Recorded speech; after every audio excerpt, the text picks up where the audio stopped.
Mabuhay, maayong gabi sa tanan akong followers, viewers, and supporters. This is Alexi Fernandez, taga Davao City.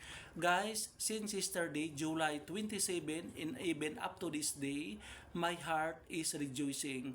I am very happy and I am very grateful to my Creator because I have reached the 29 years in the service sa company nga akong itrabahuan. So, grateful ko sa kuang magbubuhat, my God Almighty One. Since 1995 and even up to this day. Guys, 29 years is not a joke. So this is a God's blessings. Ang ako ang success, ang ako ang achievements, ang ako ang accomplishments, this is an amazing grace, blessings. Biyaya ni siya guys, grasya ni siya gikan sa akong magbubuhat.